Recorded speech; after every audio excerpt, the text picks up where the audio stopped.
Hello, everyone. Welcome to High on Paranormal. I'm Carlos. I'll be your host. And, well, if you're listening to this, I want to thank you very much for clicking play, giving me a chance to tell you a few of the stories that I was able to gather. Let me get some things straight away. I am not a podcaster, but I love the paranormal, very interested in it, very curious and cautious. And so I thought a good way to start in getting involved in this subject more in depth, it would be to ask friends and families if they ever had any experience or anything that you can't really explain, but you just dismiss.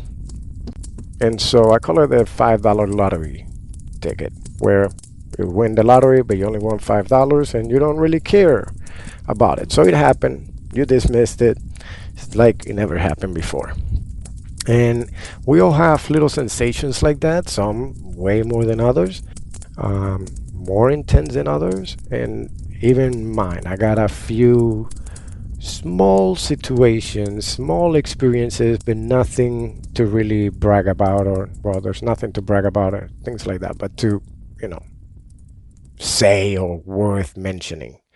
So, in this case, I'm going to start my very first podcast with one of the stories that I have heard since I was very young, around 10 years old. And it happened to my brother. So we definitely believe that it happened basically because of the circumstances and everything else. Um, he calls it The Companion. I'm going to read it. I apologize, I forgot to translate it. So it's originally in Spanish. I'm just going to do a side translation and read it and spew it out in Spanish right away. So I apologize for any issues. I am really not good with editing and so on either. So, like I said, I'm not a podcaster. Now, before we start, why don't you go ahead, get your bowl, whatever you're smoking out of, and join me. I got my nice little bowl over here with some purple haze, and I hope you enjoy these stories. I definitely had a lot of fun getting them and getting them ready for the show, and did not realize how much work this really was, but it's very enjoyable. So I hope you enjoy it. And here we go. My story starts in a place called Maracaibo in Venezuela. And this is a coastal city where my grandmother's house was located in a very centric area of the city itself. Everything that I'm about to tell you started on a very early morning where I woke up all of a sudden for no reason whatsoever. I, started to feel like somebody was watching me. You know, that weird feeling that you feel when somebody is watching you. And that started to stress me. You know, I was feeling very stressed out. I opened my eyes to see who was around. But, well, now, first, let me tell you, in my room, when the curtains are closed and everything gets so completely dark, not one little ray of light goes through. And across from my bed, at that moment, there used to be a piece of furniture, like a dresser, where it had some candles and images and stuff of different saints or virgins, kind of like an altar, which it was the one that my grandmother used to use to pray. On the left side of it, on the left side of my bed, there was the window. It went straight out into the street, and it had a lamp there. When the curtains were open, it would provide a lot of light from the street lamp. Um, Now, to the right side of my bed, there was a rocking chair where my grandmother used to sit down and pray. And next to that rocking chair, there was the door to the room so that you can come in and out. Now, with all this said, this became the part where I open my eyes, and the first thing that I see is the altar with all the candles still lit like it used to be. But then I realized the rocking chair is making a noise. It's making a sound. It's the same sound that it makes whenever my grandmother is rocking back and forth and praying. So that gets my attention, and I turn around to see why is that rocking chair making the sound. And to my surprise and shock, and I mean shock, because it wasn't fear, it was to see somebody, or better, more like the silhouette drawn up by the light of the candles, that allow me to see somebody sitting, rocking on the rocking chair, going back and forth. Now, immediately I recognize such silhouette, that figure by the shadows, as one just like the one from my younger brother, who, to my bigger shock, he didn't even live in the same house, and much less even the same city. Like, I sit up on my bed and I start questioning myself in my mind, like, and then out loud, Carlos, what are you doing here? When did you guys arrive to Maracaibo? But he wouldn't say anything, and much less turn around or look at me. And so I went ahead and I insisted, hey, what are you doing here? When did you guys arrive? But he didn't answer. And again, he didn't turn to look at me. At that time, and at that moment, everything turned kind of chill, like cold and heavy. The silhouette, I started to see it like darker and darker, and that's when I started to get like a feeling of fear, for which that took me to then just lay down, cover my eyes with a blanket, like, creating some fake sense of protection as a child.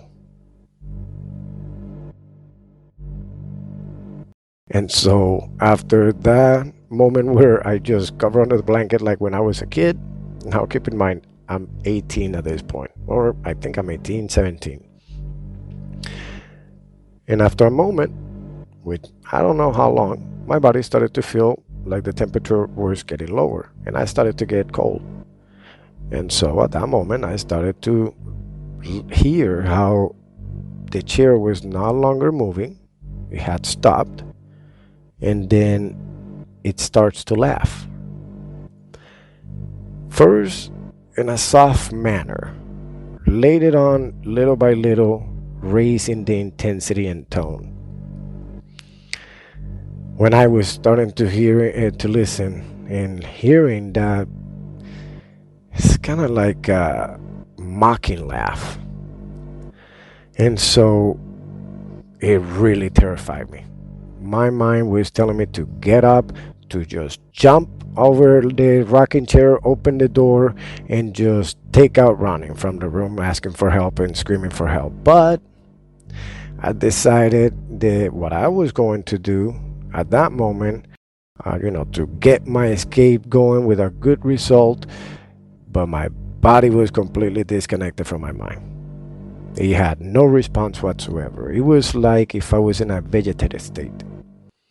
That's where the fear really took over me, and I started to sweat at the same time that I was feeling cold. And, for my bigger suffering, those seconds, they were ticking by like hours. All of a sudden, the laughter stopped, and through the sheet, I can see right to my right side, as I'm looking the silhouette approaching, and it turns around to look at me, and I don't know how, but as I was able to, I lower my sheets all the way down to the bottom of my eyes, and when I saw that, what I thought to be my brother's face, with his eyes looking straight onto my face, but instead it wasn't his face. It was this wrinkly, macabre, kind of like the leprechauns that you see in the movies. At that moment, it gets up from the rocking chair, and I quickly go ahead and put the blankets over my face again, the sheets, and then the silhouette gets to the side of my bed. It leans over and it approaches his face to mine. Well, that's why I went back to the original plan, or jumping from my bed and to run away, but once again, my body failed me. I was completely petrified. And at that moment, that was when, well, I get goosebumps saying it, but that's when his face get right against the sheet, right against my face. And he started to have this deep breathing right on top of me. And he started to call me by my name. That right there was a moment that I had to react, and that's how finally and thankfully it happened. That's the moment that I was able to get the sheets from me, off of me. I started to get on, like to stand up on the bed and to just jump. I jumped so high and so long that it was able to take me all the way to the door, which I opened. And as I had planned, I just started screaming for my grandmother and for anybody else to just get up, and because I was desperate. She came out like horrified from from her room to try to find out what's going on, but nothing. I ended up calling after all of this. I ended up calling my mom so I could tell her what happened. I couldn't sleep in that room for days afterwards. This has been the most horrifying experience that I have ever had within the paranormal. Had a few other ones, but this is by far the worst.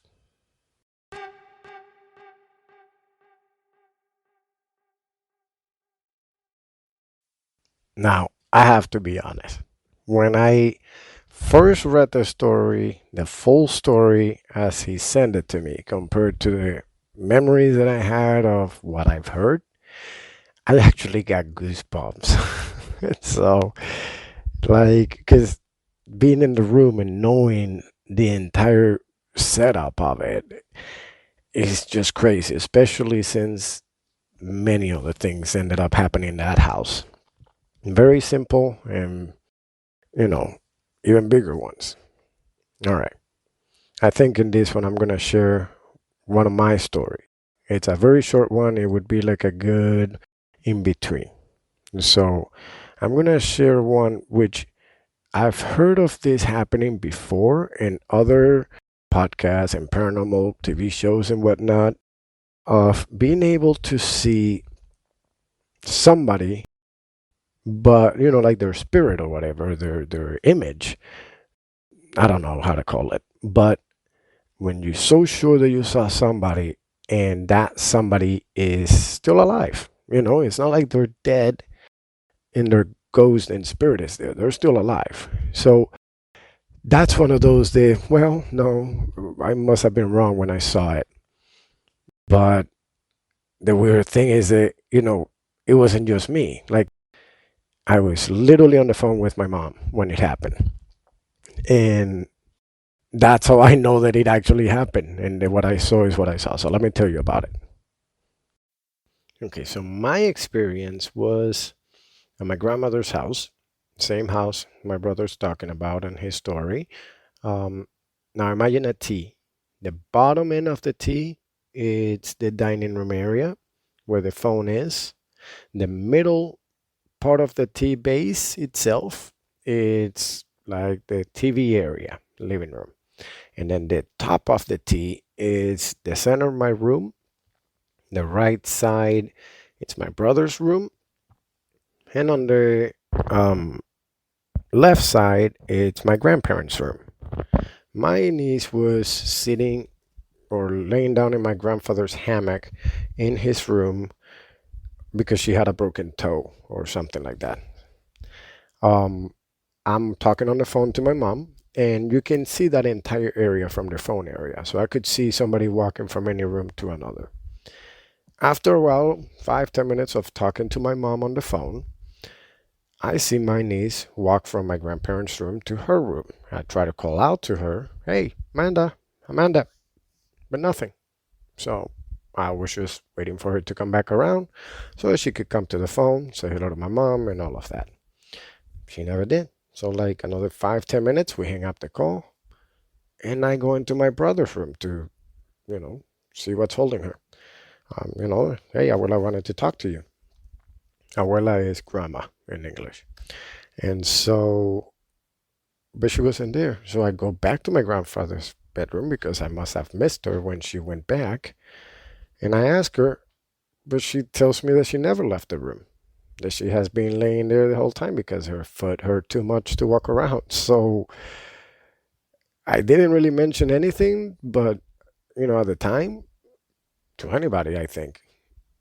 But it's always been in the back of my mind. It's not big enough to make a deal out of it or to share like that because it sounds like you just, you know, saw something that wasn't there. Especially for the fact that she's not even dead, thankfully, you know? Usually you only see like dead people or so. And that's the part that I've heard some stories about situations like that of seeing people who are actually alive. I just don't know much about it. I would love to learn more and find out more. Anyway, our next story comes from a friend of mine back in Venezuela. We actually knew each other in this small town where I used to live. It's a coastal town. Same lake that it goes from my city in Maracaibo, but all the way on the opposite side. And so that was, now to give you an idea of the area. This location back in the 1500s was one of the first places to be settled in the country by the Spaniards. Many attacks of pirates back in the day for raids and massacres and all kinds of stuff used to happen. A lot of slave trade and so on. So throughout many years, there has been, a lot of incidents. Plus, it's a very religious community where, we have parties over there. For New Year's Eve, they go for until the next morning, and it's all religious parties. So, yeah, get an idea. Now, with all of that, this place is loaded with history, and it has a pier. I believe at this point that pier is no longer available. I believe it's just decay, lack of maintenance, and so on. But this is just to give you an idea of where we are. If you've ever seen one of those Corona commercials, palm trees laying down and the whole thing, this is it. In fact, I'm going to post some pictures onto the group along with the post. That way, you guys, if you want to, you can go take a look at it and have an idea of what it looked like in its prime and even after its prime and as it looks now. Completely gone, basically. So, without further ado, here is Don't Play the Ouija Board. So, this was submitted by Margarita. Margarita is a friend of mine that I have known for about 20 years, a little bit more. We definitely actually went to this pier many times ourselves. Never played the Ouija. But this is what she wrote. It was a normal night in the village of Cajasec. Some friends who were visiting the town came looking for me. As everything's always so quiet, we decided to go around and I will show them around since, I was very familiar with the area. That night, we went to several places: Bogures, Palmarito, and Gibraltar. And since we live in a coastal area and there are several beach areas, Gibraltar has appeared at the beginning of the beach area, in one of the first areas where the settlers first arrived. On that pier, where everything was very dark, the moon was shining like a lamp. We were about a group of 6 boys and girls. And after 11 o'clock at night, well, like all young people looking for ways to entertain themselves, we decided that it was a good thing to play the Ouija. Okay, so one of the girls, who I call Maria, not her real name, told us that she played with a table, with a board, and knew how to use it. So we decided to play the Ouija at the end of the pier. And, you know, everything would be more scary, perfect for that type of games. So we followed Maria's instruction and made a circle on the floor of the dock and of the pier. We held hands and began saying the respective things for the board in the middle of the circle, and everyone with their eyes closed. Now, I do have to say, originally I did not want to do this. I have always been very cowardly, and at the beginning I said I would not play, but they insisted. So, apart, aside from that, I was thinking that it could be worse, not to play, see it from the outside with all those spectrums and entities and stuff. So, I convinced myself and played. As we were all already holding hands, Maria asked if anyone was present. And at that moment, we began to feel that the boards of the dogs were moving, and I could not believe it. Now, it could have also been the waves, but the lake was pretty calm and we didn't have any waves going on. Either way, I swore it was also, one of my friends making a joke, and so I opened my eyes and I saw that they were all there. They were all still holding hands, and that everybody had their eyes closed. Even worse, the boards of the dock kept on moving. And at that moment, I felt really frightened. I did not hesitate to let go of everybody else's hands on the circle and I ran to the car. I picked up, I panicked, and I just said, "Take me home. I don't want to be here." I told them the same thing a couple of times, but eventually Maria approached me and told me that we had to close the portal so that she could get rid of the entity that had come through. But I refused. And that's when it all started. They tried to calm me down and took me home, which by that time was already past 12 at midnight. And so when I got home, I did not want to sleep alone. So I laid down next to my mother, and since that date, I could not sleep for the next 2 months, I believe. At the beginning, we spent about 15 to 20 days with this torment in non-stopping, unrelenting, each day just getting a little bit stronger than the day before. Something was talking to me on my pillow. Something wouldn't let me sleep. I heard murmurs when I slept with my head on the side of the pillow. And although I could not understand what he was saying, you know, I had other things happen, like the bed moving, as well as the pillows. We heard footsteps, shadows coming into the bathroom, and the doors closing by themselves. I think we went to church and things like that, but it didn't help. That's when my mom asked me if I had done something or played something I shouldn't have. So I let her know about our Ouija game. After I said that, my mom decided to send me to where my sister was in Valera. Valera is a city in the mountains. That's about an hour from Caja Seca. And this was to see if something would change since I had lost a lot of weight and was not doing well. I mean, I weighted I weighed about 45 kilos. I looked like a stick. And it was not well. I mean, a few people believed me. Only the people who slept with me would be the ones to believe me because they also felt the same things. And once I left my mom's house and went to my sister, well, then my mom was able to sleep with no problems with that entity that it was with us now. But it seems to have come with me to my sister's house. Now, my sister lived in a women's only residence. There were about 5 women living there in total, and to get to the residence, you had to climb some stairs to get to the house. Going to another city with my sister did not help, because after I arrived, we began to feel this presence, and now it was the two of us who could not sleep. Every morning, it sounded like somebody would walk up and down the stairs of the residence with chains. I saw its shadow. It moved the bed once again.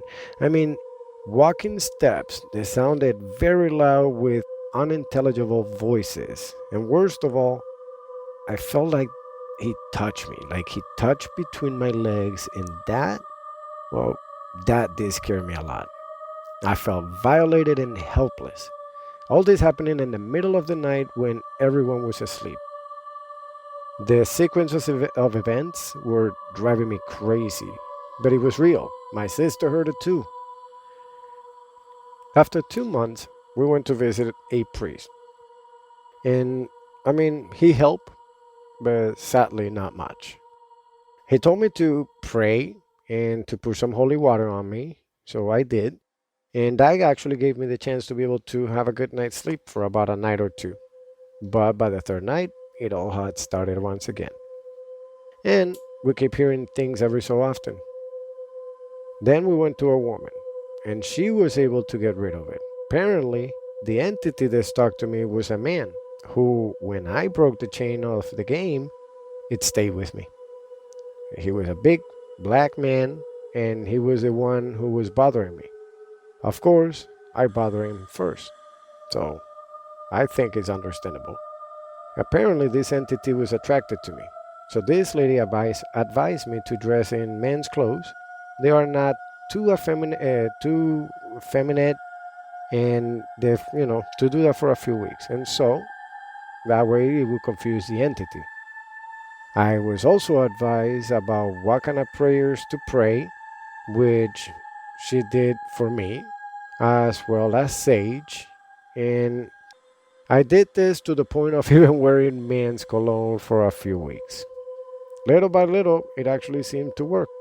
We no longer see, hear, or feel him. After about 4 weeks or so, it was completely gone.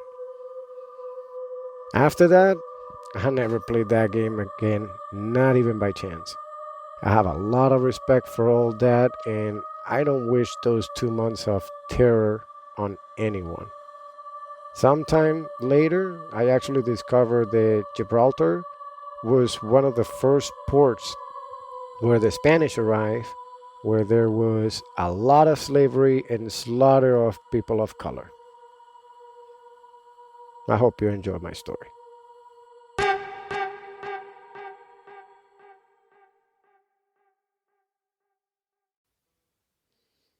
Now, this story, it's totally new to me. This one, I actually wasn't expecting to get anything from Margarita. And in fact, I got two. And I'm using, I would say, the least impactful of the two that you sent me. And so I I mean the fact that I've been to the same pier so many times when it was up and running, and being able to, you know, compare, because when I was there, there were a few things, a couple of times that happened, but something so tiny that, not even like the story that I was telling with my niece. So, but that area, there are stories about spirits that appear in a chimbangele, which is a traditional dance for one of the saints, the one I was saying earlier in the episode that it celebrated on December 31st, and a few other days throughout the year. But this one, I really like this story, especially since, you know, not only provides the story itself, but it actually provides some kind of way to be able to deal with it. I mean, look at it in this way. In this way, it was attraction. The spirit was having an attraction towards her. So whether it is because it's looking for our energy, or, anything like that, or just because they want to be by us or with us. So that's very freaky and interesting at the same time. Thankfully, she was able to get rid of that pretty easily. Well, not pretty easily, but quick enough and easy enough. It could have been a lot worse, obviously. So, thank you so much, Margarita. And well, that is it for our show today. I hope you enjoyed it. If you do, please don't forget to subscribe. You can always follow us on Facebook or on Instagram or Twitter. New parents for them. Sorry, I'm giving you my other podcast. This one is High on Paranormal or HOP. But if you just search High on Paranormal on any of them, you will be able to find it, or you can email us at highonparanormal@gmail.com. There's also a Spanish version of it if you know anybody who might like it, but they would prefer to have it in Spanish as the first language. I'm going to be releasing a Spanish version as well. Just ran out of time today. Happy Halloween, everyone. Thank you for joining me. And one last thing. This episode and this program, this podcast, gets sponsored by Agira Language Services. It's an interpreting, translating, and transcribing company based in upstate New York, in Rochester.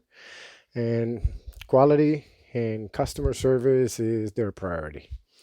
I know, because I am Agira Language Services. So, we always look to be able to provide you with the best service possible, any time of day or night. So just give us a call, email us, doesn't matter where you are, we will be able to assist you via video, telephonic, and always with the ability to do simultaneous interpretations. Well, thank you so much, everyone. Have a great rest of your day. I hope you had a good buzz and that I didn't ruin it for you. Have a good one.